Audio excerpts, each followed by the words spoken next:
Welcome to Loop City. I'm your host, Mike Skills. We are a group of five guys that love hoops, entertainment, and video games. Today on the show, it's me and it's Coach Matt Miller, and we're talking about all the Marvel news that dropped yesterday at San Diego Comic Con. And before we get started, I gotta let everyone listening to this episode know that there are full of spoilers. We are recapping everything in Marvel Phase 4 or the MCU Phase 4 through Thor Love and Thunder, which was released earlier this month. So if you haven't seen Thor Love and Thunder and you haven't seen, well, pretty much everything else since Endgame, this is not for you. You might want to put a reminder on this or a check mark to come back to it, but I don't want to ruin anybody's TV or viewing. So, with that being said, let's start the show off, Matt. So, we were talking about this, and actually, Matt and I, we have this conversation a lot, and I'm just going to open it up. So, Matt, Yes. when we were talking about this, we were looking at all of Phase 4 since Endgame, Well, and since Far From Home, because Far From Home technically was the close of Phase 4. well, yeah, since Far From Home. But when you think about it, everything in Phase 4 hmm has pretty much been and during the pandemic. Has Yes. not we have not Yes. experienced any Yes. Endgame and Spider-Man Far From Home were the last properties that were released pre-pandemic. Everything else has been pandemic. Black Widow, Shang-Chi, Eternals, Spider-Man No Way Home, Doctor Strange, Thor Love and Thunder, and then on the TV side, WandaVision, Falcon Winter Soldier, Loki, What If, Hawkeye, Moon Knight, and Miss Marvel. I had to write Right. all of that down because it's a ton Oh, of oh shit. no. Hey, and now with the TV side, obviously, the pandemic doesn't play a big deal in that because you can watch it at home.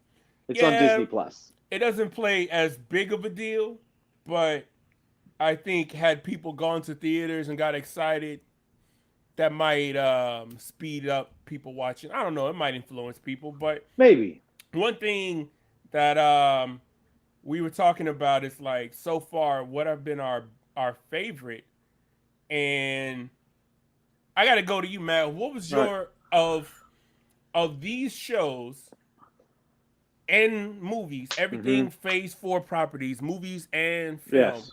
What are your top five? My top five: one, hands down, Miss Marvel. Okay, Two, Shang-Chi. Three, Spider-Man: No Way Home. all right, Four, Loki, and five, I'm gonna go Moon Knight. all right. So I want to ask why you got Miss Marvel so high? And Uh, Now, if you haven't seen Miss Marvel, now obviously it has nothing to do. If you have seen it, I'm not saying this. Well, we already did the spoilers, but I'm not saying this because we find out Miss Marvel's a mutant. We get the whole tie-in at the after credit scene with Brie Larson and Captain Marvel and all that stuff. That's not why. I just thought it was. And now, mind you, for context, this was my least anticipated series of all of them. yeah, I remember you telling me before it came out, you were like, Yeah, I'll watch it, but yeah, and I saw the first episode, and it was, I mean, I liked it. It was pretty much what I expected. But then episode 2 through 6 was just wow. It was fantastic. They really explore the character, and you really get to truly see a family dynamic with Kamala Khan's family, and yeah, they're awesome. The casting, fantastic. They talk about the partition with India and Pakistan and all that stuff, and it was just so well done. hmm And I think a lot of it had to do. It may have had to do with me not being really hyped for it at all, but I just think it was so good. And I gotta say, obviously, all the actors, the actresses, they did a fantastic job. And the young lady, you know what? I should have had this. What's her name? Her name is. She's from Canada. I think Iman. What's her last name? Because she is a star, and oh, I have to. definitely, Yeah, Iman Vellani is a star. yeah. And I thought the whole cast was great. All these young kids were great, talented actors. I thought it was well done. I love the fact that they actually filmed it in Jersey City, even though they had to do some of the scenes in Georgia. And it also looks like they went to actually to India, Pakistan to film a couple episodes. So I don't. that We don't better. know the answer to that, but it did. It definitely looked like they went there. It felt rich and authentic. Yeah. One thing I will say is my best friend Ahmad Khan, his family, and no relation to Kamala Khan, Yes. is this fictional character. My best Ahmad is one of my best friends, and he is Pakistani, and he has talked to me before about the partition, and I've known him longer than I haven't known him since high school, over 20 years now. So when I used to go to his family's house, and even when I visit Houston and go over now, that family dynamic that I saw in there, I thought they really captured a solid family dynamic, but also they captured the Pakistani family and um, even the food, the way they talk to each other. Her mom was calling her Beta. Whenever I go to my friend's house, whenever I go, his mom still calls me Beta to this day, which means son or daughter, which is a high sign of respect. So that aspect, I really liked the series. I thought it was dope. Um, I'm with you on the Falcon and the Winter Soldier. Um, where we differ is my top five is, and in no particular order, but the Falcon, the Winter Soldier, Loki, definitely. I had a lot of fun with Shang Chi, um, Black Widow, and I'm gonna say Moon Knight was a surprise for me. I did not see Moon Knight coming, and I think that's probably same reason you enjoyed Miss Marvel is why I Mm-hmm. enjoyed Moon Knight. Like I knew Oscar Isaac, so it wasn't a different situation. Like Oscar Isaac, he's bodied so much work. Yeah, and we know Ethan Hawke as well. Yeah, we know Ethan Hawke, so the cast was amazing, and I knew going into it, it's like okay, the acting chops is there. They're gonna really, get into these characters and whatnot. I knew a little bit about the Moon Knight character from some Googles and going to the Marvel Wiki, but it really opened up a world that I wasn't prepared for, that I didn't know, and it made it entertaining and it made it really Mm-hmm. engaging. Obviously, all the other characters I was familiar with, Yeah. Loki, it just expanded on it, and we got the multiverse, which we learned Yes. yesterday is the name for Phase 4, 5, and 6 saga, following the Infinity Saga, which was phases 1 through 3. So if you have not, if you're listening to this, you obviously have watched some of these shows and you know what's going Mm-hmm. on. If you are trying to get your friends into it, tell them to watch everything. Tell them to watch everything Marvel. And we aren't getting paid by Marvel. There are no sponsors, you No. know, no tie-ins in this podcast. I'm just merely saying for your enjoyment, and if you're a fan of Marvel, you can get the most out of it by watching all of these shows and series because not only are there little Easter eggs, but there's tie-ins, there's overlap. Like in Miss Marvel, there was a character that was the head of the Department of Damage Control that Yes. also appeared in Spider-Man No Way Home, Mm-hmm. actually arrested Peter Parker at his home. There's some previews of Daredevil, who was Peter's lawyer in Yeah. Oh, No Way yeah. Home, and And, and, also they and showed him it, in the trailer for She-Hulk yeah, and in yesterday. in Hawkeye, freaking Kingpin, Vincent D'Onofrio is in Mm-hmm. freaking Hawkeye. That's another show I want to put in there. That's right there, close to my top five. It's right there. Yeah, Hawkeye was fantastic. Hawkeye was a lot of fun. I laughed more in Hawkeye than I thought I was, and um, and Black Widow, I just like the spy genre. It That's reminded fair. me a little bit of like Born Identity a little bit. It had kind of that vibe, kind of a La Film Nikita vibe, and also you get to see some of the Natasha's sins that she had always hinted at when her and Hawkeye were in the first Avengers movie, and they're in that shootout, and they're like, "This is just like Bucharest. Was it Budapest or Bucharest?" I think it was Budapest. Okay, they was like, "It's just like Budapest," and Hawkeye's like, "I think you remember that differently than I do." So there was some really cool Easter eggs in there that if you're watching, you can really get the most out of it. And I think for entertainment property, and Matt, you know this, the whole thing is to be entertained. You want to have some fun on this. What do I always say about a movie? If I'm entertained, it's a good movie. Hey, that you're not wrong. I'm You're just not saying, if wrong. I'm entertained, I had a good time, I'm gonna like the movie. It doesn't mean it's a classic or the Mm-hmm. greatest movie ever, but if I'm entertained, hey, I'm happy. Yeah. So we got yesterday we got a preview. We got the teaser trailer. We got a new trailer for She-Hulk, Yes. Yes. and we got the first teaser trailer for Black Panther: Wakanda Forever. Now, the thing I will say first is on She-Hulk, I've known a lot about this character. Obviously, a bit from the comic books, but mostly from the '90s Hulk cartoon, to where she gets her powers. She's Bruce Banner's cousin, and she also is a lawyer. So this is not a new character. This is someone that has a rich history in the comics, and seeing that trailer and the type of training she's doing with with the Hulk and learning her powers and exploring them, and then also the little teaser in there of her meeting Daredevil, who's also another lawyer in New Yes. York. And Which, in the yellow and red suit too. and that's the thing. I need to go back and watch that little still. Yeah, I need to you see got to. that You're gonna. Yeah, you're still. gonna. What you're gonna have to do is see a screen. Someone on Yeah. Twitter did. There's probably a few, and you'll see it. It's clearly the yellow and red suit. It's mostly red with hints of yellow. It's not Mm-hmm. quite like the comics where it was all yellow with the Yeah. Daredevil logo in red. It's mostly red, but with the yellow accents to it. But still, Yeah. the yellow and red suit. It looked dope, man. I liked it. Yeah. And I'm excited to see that suit. Um, because I remember they did that suit. I think that suit was popular in the '80s for a bit. Mm-hmm. I'm not mistaken. I'm not as well versed on Daredevil as I am with some heroes. Like I'm gonna shout out, like growing up, my older brother Earl had a whole bunch of comic books, and I would go through them and read them and always put them back in the sleeve. Like I was very meticulous kind of kid, and so I got into the Punisher. I got into Wolverine.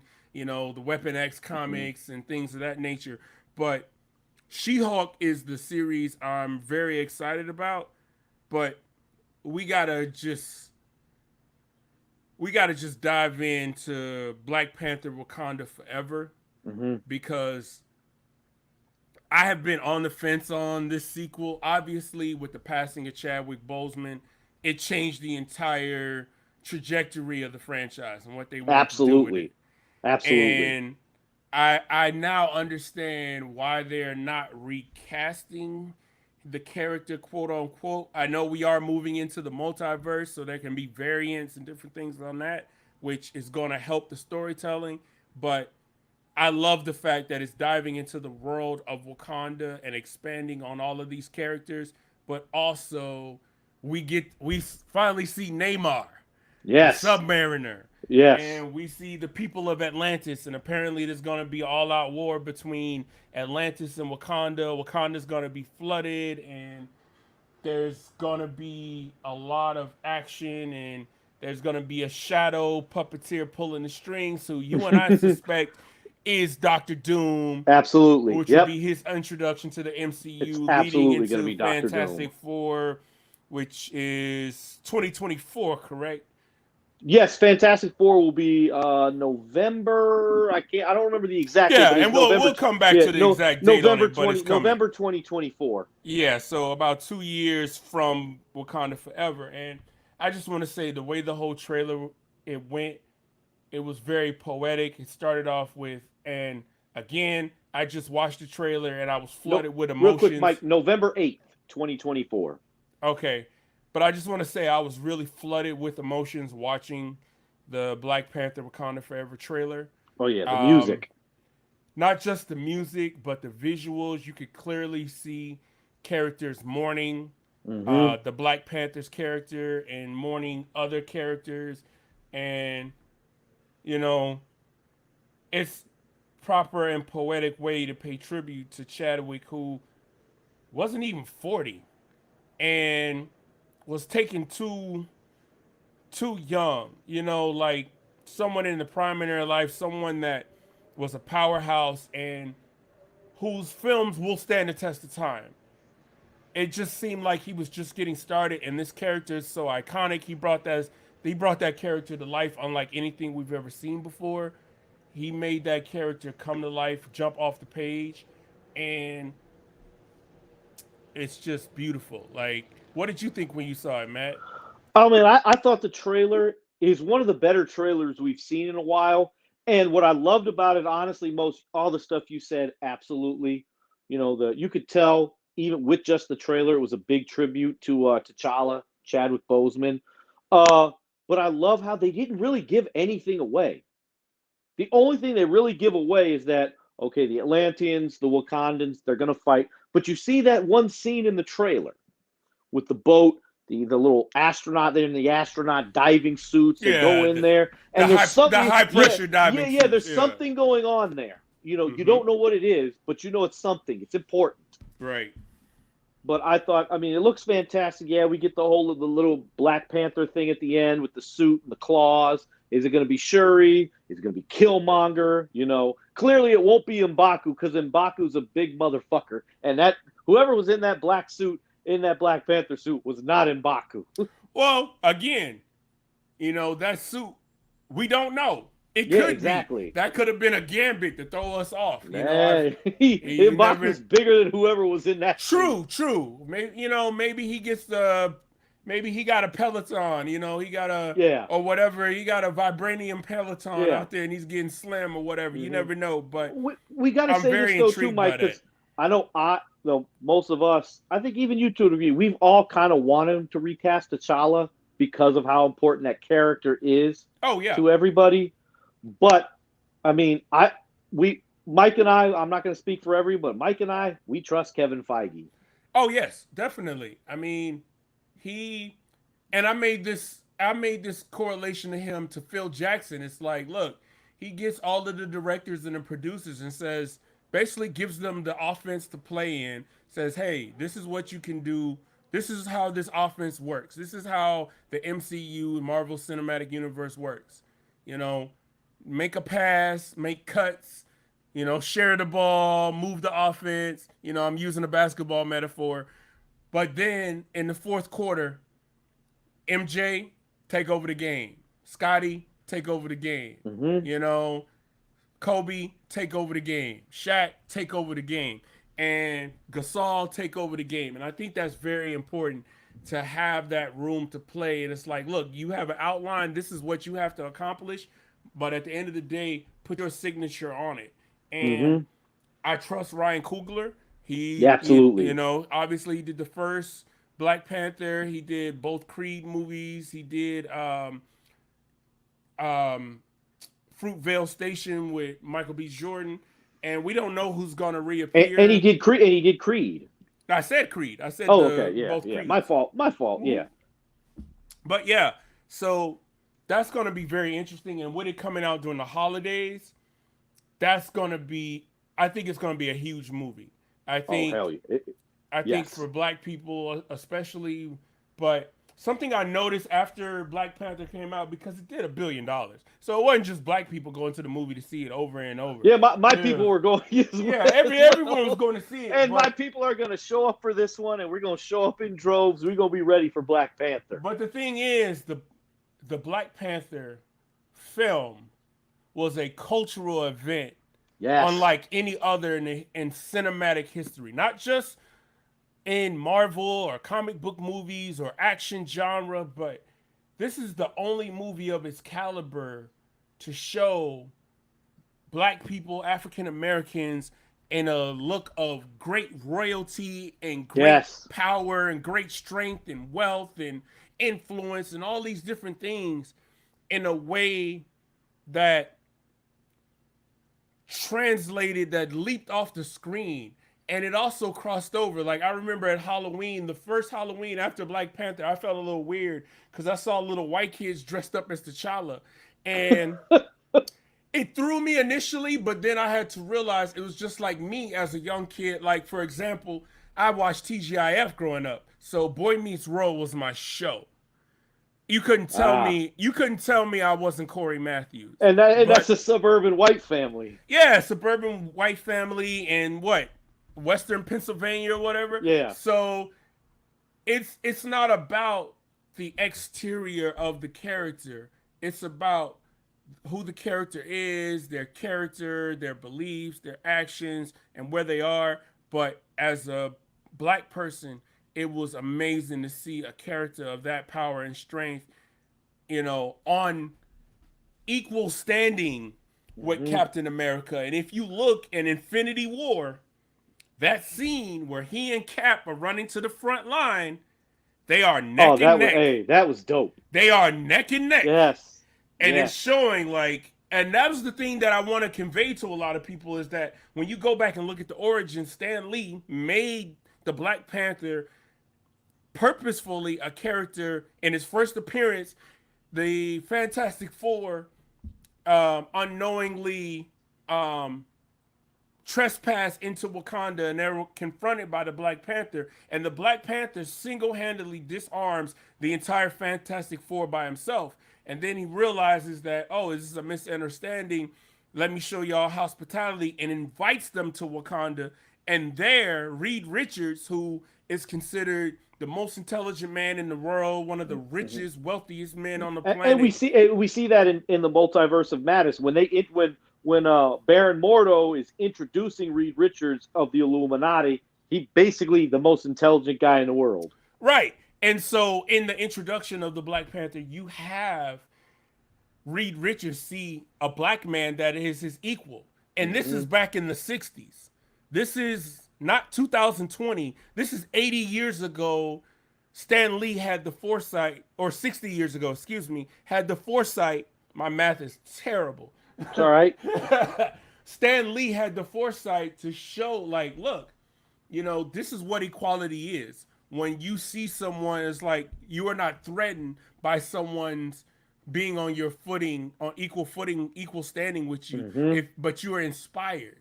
You know, you it encourages collaboration. It encourages so many different things. So I'm excited for that.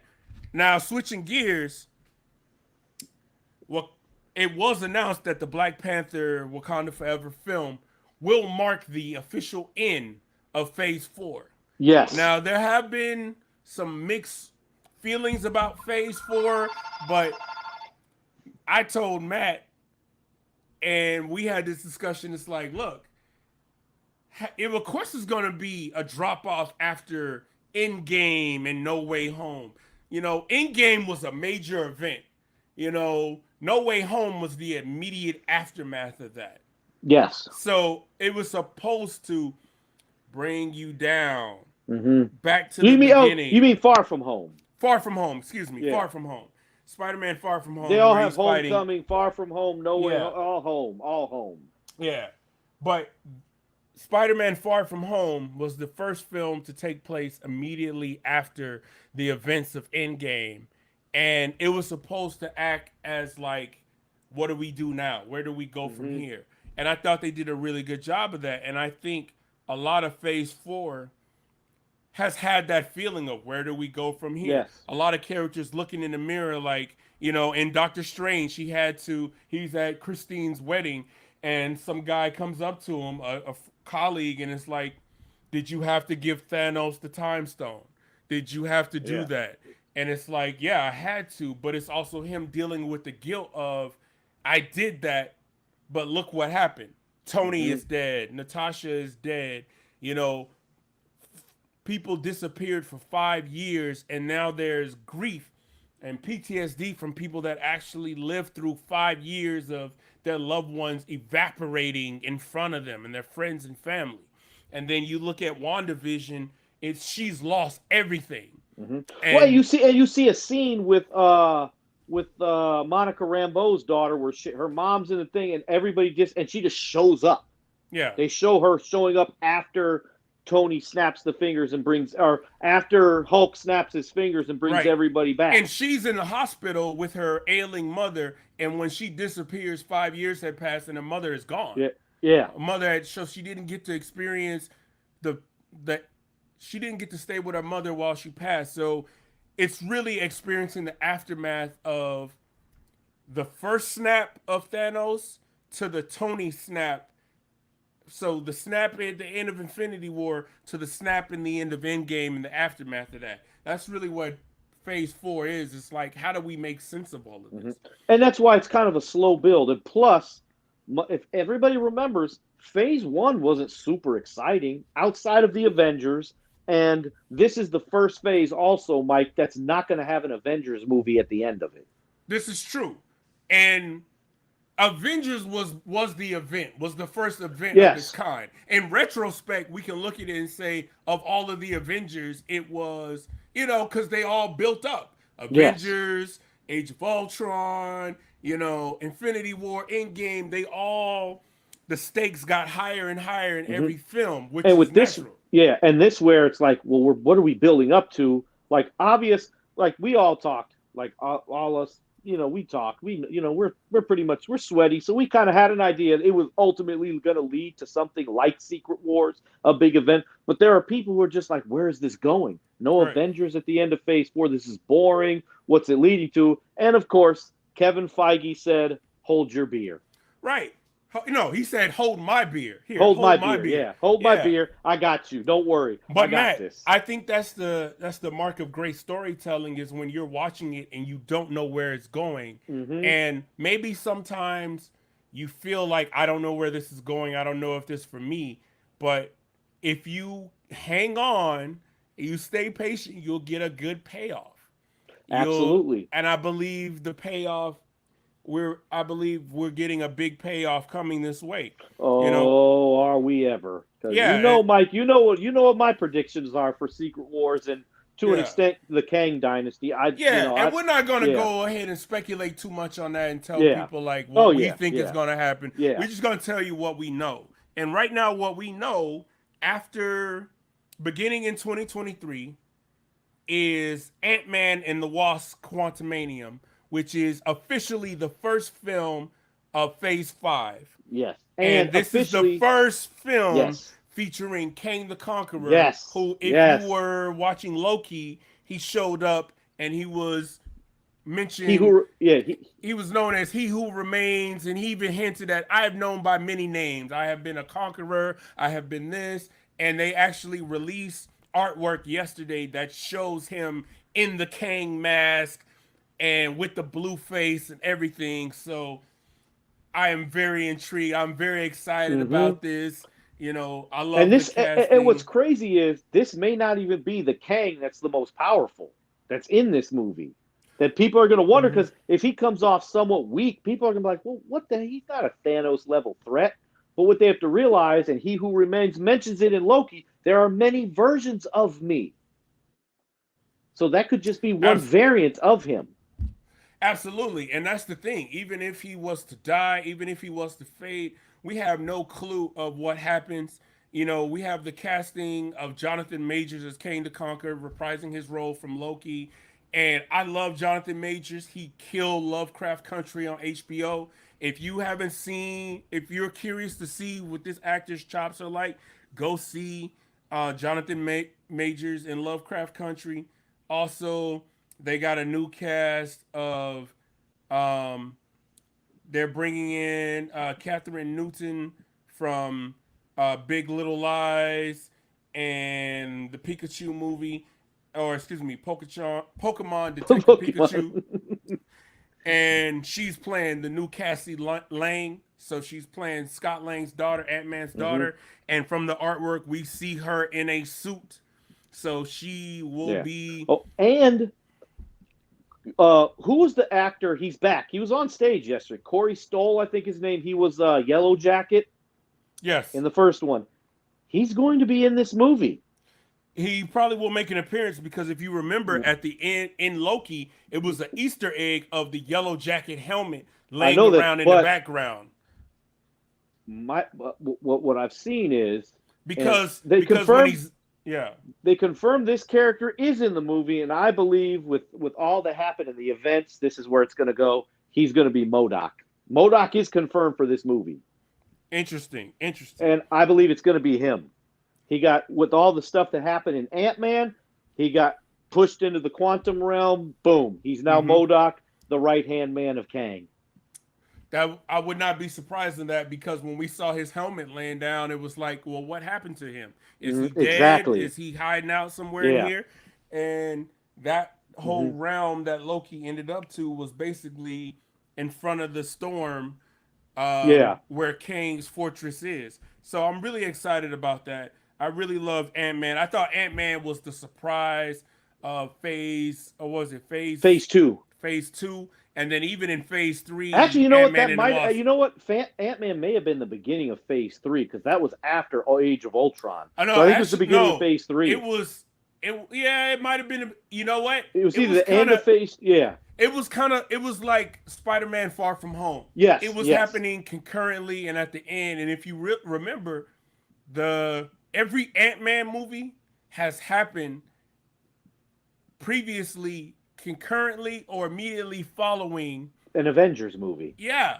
So it's like in the first one, you have that scene where Hank Pym looks at him and is like, he's like, "Why don't you call the Avengers? I'm not a superhero." He's like, "The Avengers are too busy dropping cities out of the sky," and hmm direct reference to Age of Ultron. And then in the second movie, he's literally working on the quantum Yeah, realm, and they and and they everybody turns dissolve to while he's dust. inside. Yeah, Yeah, while he's inside testing. they got dusted. Yeah. Without further ado, we're also going to get to see Echo, which is the continuation from a character introduced in Hawkeye. We're Yes. going to see Secret Invasion, which will see Nick Fury and the Kroll, correct? The scrolls, yeah, The yeah. Scrolls. And I think they did say also War Machine is going to be in this. I wouldn't be surprised I if War thought they said Machine in Don it, Cheeto is going to be in this. but we for sure will get Kobe Smothers' character Yes, from Agent yeah, she from was. Yeah, Shield. she was on stage yesterday Yeah, for she the was on stage. presentation. That's Yeah. exactly what I was gonna say. She was on stage yesterday. Big shout out to her. Loved her and How I Met Your Mother, and of course Oh love her yeah. and all of the MCU films. After that, we got Guardians of the Galaxy 3, which will Yes. complete the Guardians trilogy. Um, the big news: Daredevil Born Again coming to Disney Yes. Plus, which will Yes. be Charlie Cox reprising his role from Daredevil, Yep. along with Vincent D'Onofrio. Vincent D'Onofrio as Kingpin. Which Yep. you And got those also, two. I believe it's pretty much confirmed the actor who is Foggy Nelson will be back as well. Yeah, but Obviously, you're not going to have him at Comic Con, but I yeah, think but he's in it as well. you got the main Yeah, two. That's good enough for me. It's like absolutely. it's almost like when the Bulls started their second dynasty. It's like you got Mike and Scotty. All right, Yeah, we just need somebody to rebound. Now yeah, we got then we go over Loki season 2, which I'm very hyped for. yes. Because Loki was the most important show, movie, whatever you want to call it, of Phase 4. Yes, and I'm running through this fast, but we're getting into the Marvels, which will see if you've seen the end of Miss Marvel, where she switches places with Brie Larson, Captain Marvel in the after credits. You will see them team up along with Monica Rambeau to go out and fight some um, other level Some bad event. guys. Some bad Yeah, guys. well, the thing is, you also see a tease at the end of Shang-Chi when she's introducing herself along with the Ah, Hulk, that's and right. she says, "Hey, um, he could take this from here. I have an emergency," and she blasts off. Then we got Blade with Mahershala Ali, Yes. and we got Agatha Coven of Chaos, which is a direct sequel to WandaVision. Now with Wanda, we assume that Wanda is dead at the end of Multiverse of Madness simply because, and this is my theory.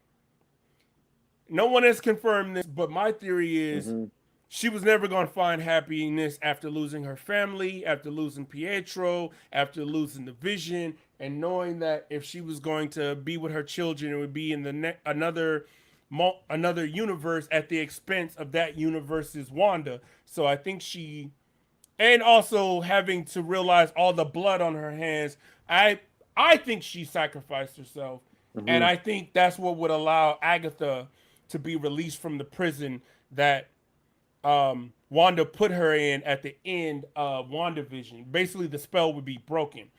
Um, And then starting in 2024, we get the big news: Captain America: New World Order, Mm-hmm. where Sam Wilson now taking on the mantle of Captain America as he did at the end of the Falcon and the Winter Soldier. We're probably going to see the Winter Soldier. It's the multiverse. We'll probably see a variant of Steve Rogers from a different universe. I wouldn't be surprised. And then we're going to get the Thunderbolts, which is another follow up to Captain America The Captain Falcon and the Winter the Soldier. Falcon and the Winter Soldier. We're going to get the Great Value USA agent, and Yeah. we're also going to get the Thunderbolts. We're Baron probably Zemo. Baron Zemo. We're also going to get Abomination, who's appearing in She-Hulk and has appeared in Shang-Chi. We're also going to get the Black Widow younger sister, Mm-hmm. who appeared in the Black Widow film. We're probably going to get a couple other characters that are empowered and disenfranchised or have, you know, a gripe or beef with the Avengers characters. And then we're getting the Fantastic Four, which Yes. for MCU fans, this is the creme de la creme. This is one of the most important character families in all of Marvel that we've been waiting for. And will we get John Krasinski to reprise his role? Who knows as of now? We I don't don't think know. so. I don't think so. You don't think so, but we don't No, know I don't. because no cast has been made yet. It's all speculation, so we're not going to confirm anything until then. But But the only thing, we will probably find out at D23 in September though. They'll probably probably give us some casting. I'm they sure they probably they will. probably will give us casting because that's about 2 years out. Yeah. So or like a year and because Fantastic Four is what 2 years from November. Yeah, 2024. So 2 yeah, years from November. Yeah. yeah, So because they're they'd going have to to want to start get the casting. filming. Yeah. Yeah, so we might know something at D23, and then in 2025 we got the next big films, the Mm-hmm. Avenger events. We got Avengers Kang Dynasty, which the title says it all. Kang, the Yeah. Conqueror, who is the big bad of this saga, and then Avengers Secret Wars, which everyone who's an 80s kid remembers the comic book back then, also remembers the sequels to and the later versions of Secret Yeah, Wars the where Hickman version of 2015.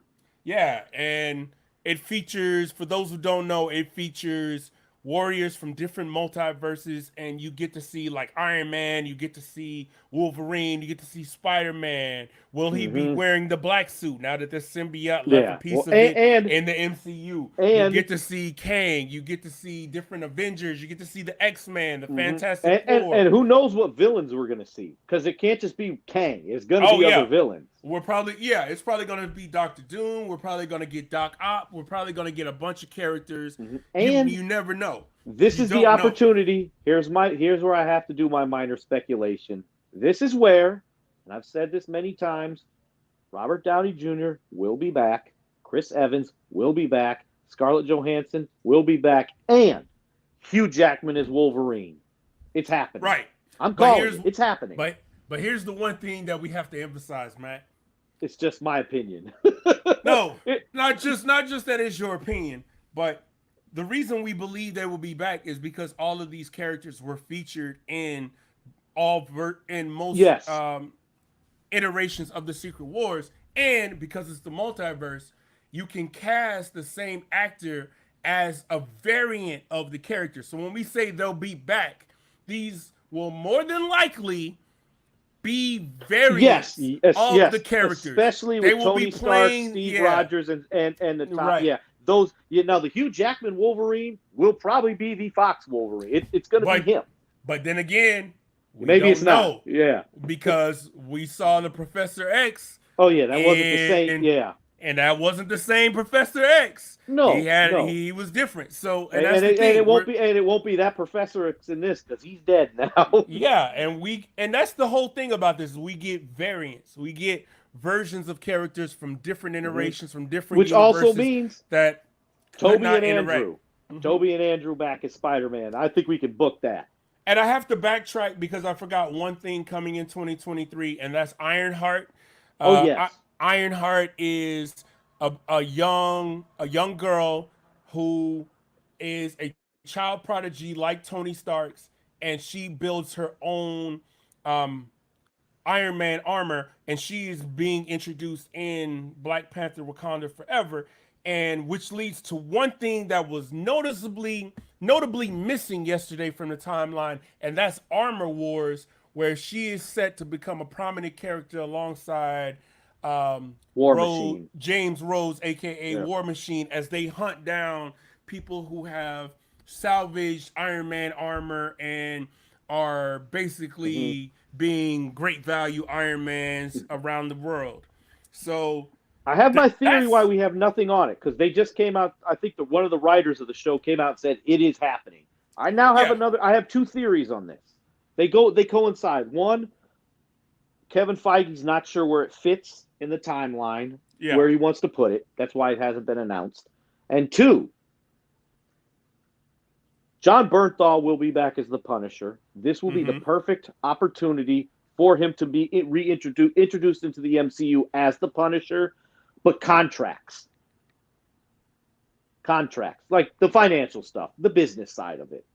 So once all that I think is signed off and ready to go, boom! I think then Mm-hmm. we're going to get some information on Absolutely. Armor But Wars. Armor Wars is the thing I'm most curious about simply because and a lot of people didn't like Iron Man 3. I loved it. I And I'll hated. tell you I why I was loved not a it. fan. I'll be brief on why I loved it. I loved it because it showed the PTSD that Tony was going through because he was he was seeing ever since Age of Ultron, and actually the next film was Age of Ultron. He saw what was happening. He saw Mm-hmm. that this isn't the end. Yeah, And we that's beat the when Wanda Chitari. got him with the spell, right? Yeah, and Wanda hit him with the spell, and and this is why I always go back to Age of Ultron. Age of Ultron Yes. is my favorite film from all of Phase Two, Oh, I and loved Age of Ultron. I've always liked yeah. it. But a lot of people didn't like it at the time. A lot of people like, where is this going? This is a little weird. Who is Wanda? Who are these characters? And I'm like, I even have a friend who fell asleep halfway through and never went back and watched it. And I'm like, that's the most. Is it who we think it is? It might be, but that ain't important. What is important is when you watch Avengers: Age of Ultron, every Avenger character sees their worst fear, and their worst fear comes true. Thor is confronted with the destruction and the death of everyone of Asgard. Yep. Um, um, Cap is confronted by his fear of his isolation and being out of place, being alone, being the Yep. lone soldier, not being able to get back to his love, Peggy. Black Widow is confronted with her sins of what she did, what Mm-hmm. happened to her in the Red Room, the lives she's taken, the people she's killed. And if you notice, that's a theme throughout the Avengers films when Loki taunts her in the first Avengers, and when um yeah, so he knows about that. She And is haunted by that, and then the Tony Hulk, or Tony Hulk. sees everyone dying and him surviving, which was so foreshadowing It was basically the for battle with Infinity War. yeah. It was basically he saw what was going to happen at the destruction of Thanos. Yeah, he saw what was going to happen in Infinity War, and it actually happened. He almost died, and so when Endgame happened, he knew it's either me or everyone. And I thought that was beautiful. And of course, Hawkeye experienced that loss of his family. We didn't know he had a Mm-hmm. family at that time, but then his family completely vanished. So, but the reason I'm really intrigued to this for Armor Wars is because when Tony did Well, and the one character's coming back for that. The other arms guy that makes the stuff. What's his oh name in yeah, Iron Man Justin 2? Justin Hammer. Yeah, Justin Hammer will be in Yeah. this. But the thing about Iron Man 3 is when Tony brought out all the armor suits and he did the self-destruct sequence, and destroyed them all in the Long Beach Harbor, it was going to be just like Spider-Man Homecoming, where people were scavenging and finding the weapons and reverse engineering them. So I think Mm-hmm. so Armor Wars is going to be hunting down people who have gotten Stark Tech salvaged either from the battlefield, Like either from the just harbor, as you and said, just reverse like engineering Vulture, it. like Exactly, Vulture. just like the Vulture, just like hell, just like Hydra was doing going Mm-hmm. into going into Age of Ultron. So Yeah. yeah, um, that's the one I'm most excited. Which one are you most excited about in the to come? Oh, it's got it. Like I'm gonna lump them together because they're basically it's a part one, part two. I'm going with the Kang Dynasty and Secret Wars, man, just because we know what Kevin Feige's going to do with these movies. We saw what he did with Infinity War and Mm-hmm. Endgame, and it's just going to be even bigger for this. And we know, like, we know we're going to get characters we've wanted to see in the MCU that haven't been there just because of studio rights. You know, X Men Yeah. being with Fox, and we got a taste of it in Doctor Strange, which was awesome, with Patrick Yes. Stewart coming back as Professor X. It doesn't matter if it's that exact We same. got a taste of it in Spider-Man No Way Home too, with Tobey Maguire and Exactly. And yeah. Andrew Garfield and the villains. Yeah, we got a taste of it. We know, and that's why I'm looking forward to it, man, because anything is on the like I'm just going to throw a couple out there. Hell, Ben Affleck's Daredevil is on the table. Nicolas Cage's Ghost Rider is on the table. Yeah. It really is, and Yeah. it brings in all the possibilities. And Some, one more, I got to say, I think some are slimmer than yeah, oh, others, absolute. And but one yeah, more, Wesley Snipes' Blade is on the table. very much so, very much so. Um, I don't know what else to say other than the MCU. You've done it again. They did. You completely knocked it out the park, and and and they barely showed us any footage of anything. But they but nailed that's it. the mark of great storytelling. Is like of great content. Is like, look, we know what to expect from them, so we're not worried about what we're gonna get. We're just excited as to when we're gonna get it. You know what I'm saying? So, Mm-hmm. with that being said, I think we can. Is there anything else you want to add to this before we wrap up, Matt? No, I think that's about it, man. We covered it all. Yeah, I think we covered everything. Big shout out Pistol Pete Toll, shout out Gonzo Star, shout out Rad Rim. We again, this is Loop City Podcast. We are five guys that love hoops, entertainment, and video games. Be sure to like and subscribe on YouTube. Be sure to like and subscribe on all podcast platforms. We are out.